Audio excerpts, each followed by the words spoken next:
Bismillahirrahmanirrahim. Assalamualaikum warahmatullahi wabarakatuh. Pada video kali ini saya akan mempresentasikan tentang penyusunan anggaran bahan baku. Sebelumnya perkenalkan, nama saya Anissa Sa'aukaljannah dengan NIM C1C020-130, Prodi Akuntansi, ruang 011. Baiklah, materi yang pertama ada pengertian dari anggaran bahan baku itu sendiri. Bahan baku digunakan untuk proses produksi terdiri dari bahan baku langsung atau disebut dengan direct material dan bahan baku tidak langsung atau disebut dengan indirect material. Bahan baku langsung adalah bahan baku yang secara langsung berperan dalam proses produksi dan mempunyai hubungan yang erat dengan jumlah produk yang dihasilkan. Sedangkan bahan baku tidak langsung adalah bahan baku yang secara tidak langsung ikut berperan dalam proses produksi. Di sini ada 5 tujuan penyusunan anggaran bahan baku.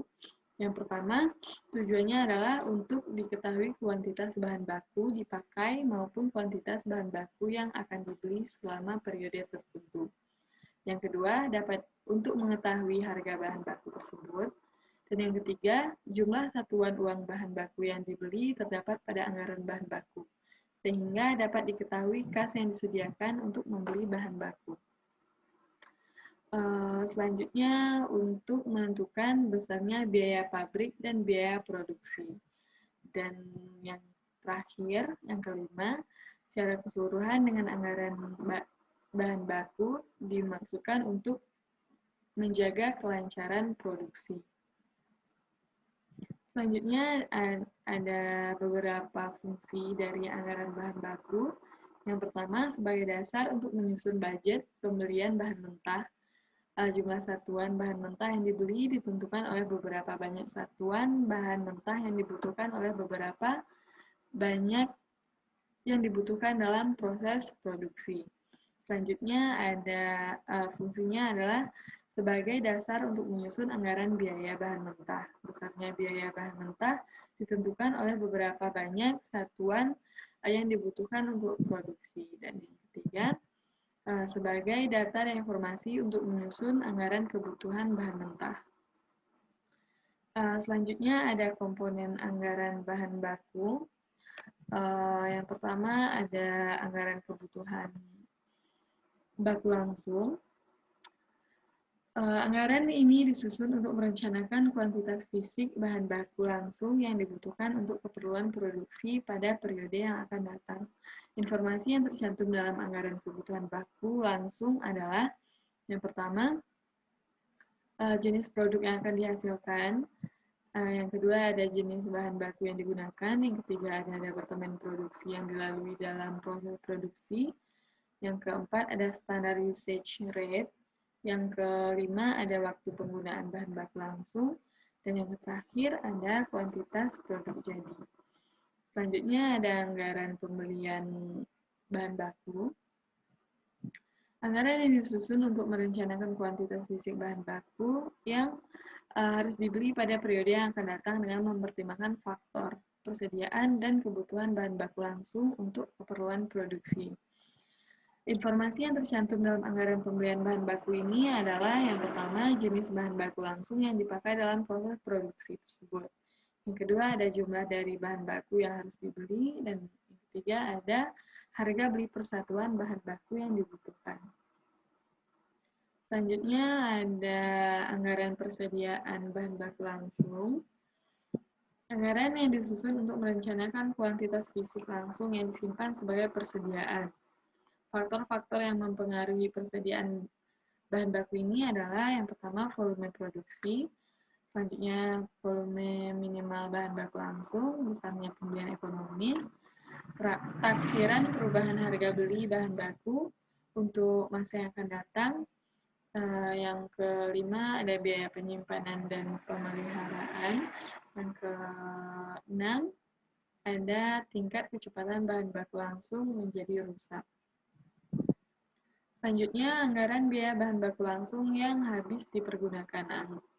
Anggaran dipergunakan. Anggaran ini disusun untuk merencanakan nilai atau dinyatakan dalam satuan uang. Ada beberapa informasi yang tercantum dalam anggaran biaya bahan baku langsung ini. Yang pertama, jenis bahan baku yang dipergunakan. Yang kedua, ada kuantitas bahan baku yang habis dipergunakan untuk produksi. Yang ketiga, ada harga persatuan bahan baku langsung. Yang keempat, nilai bahan baku langsung yang habis dipergunakan untuk produksi. Dan yang kelima, ada jenis produk yang jadi yang menggunakan bahan baku langsung. Dan yang terakhir ada waktu pemakaian untuk bahan baku tersebut. Selanjutnya ada berbagai jenis anggaran bahan baku. Yang pertama, anggaran kebutuhan atau pemakaian bahan baku. Anggaran ini disusun dalam rangka merencanakan kebutuhan atau pemakaian bahan baku untuk proses produksi di periode yang akan datang. Anggaran ini khusus merencanakan jumlah fisik atau kuantitas, yaitu jumlah dari bahan baku yang dibutuhkan, bukan dalam satuan uang. Yang kedua, ada anggaran pembelian bahan baku. Anggaran ini disusun terkait perencanaan jumlah bahan baku yang harus dibeli untuk kebutuhan masa yang akan datang. Agar dapat diketahui jumlah kuantitas bahan baku yang harus dibeli, maka terlebih dahulu identifikasi jumlah kebutuhan atau pemakaian kuantitas bahan baku serta perkiraan persediaan bahan baku pada awal serta akhir periode. Yang ketiga ada anggaran persediaan bahan baku. Anggaran ini disusun untuk merencanakan kuantitas bahan baku yang disimpan sebagai persediaan akhir periode. Penyusunan anggaran persediaan bahan baku tentunya sangat dipengaruhi oleh sistem pencatatan bahan baku, yaitu terdiri dari serta sistem penilaian bahan baku, yaitu terdiri dari FIFO, LIFO, dan average. Selanjutnya ada anggaran biaya bahan baku, yaitu yang merencanakan biaya bahan baku karena adanya pemakaian untuk kegiatan produksi di masa yang akan datang, sama halnya digunakan untuk anggaran persediaan bahan baku. Untuk penyusunan anggaran biaya, tentunya sangat dipengaruhi oleh sistem pencatatan bahan baku, yaitu terdiri dari periodik dan perpektual, serta sistem penilaian bahan baku, yaitu terdiri dari FIFO, LIFO, dan average. Sekian materi saya mengenai anggaran biaya bahan baku. Terima kasih atas perhatiannya. Saya tutup dengan wassalamualaikum warahmatullahi wabarakatuh.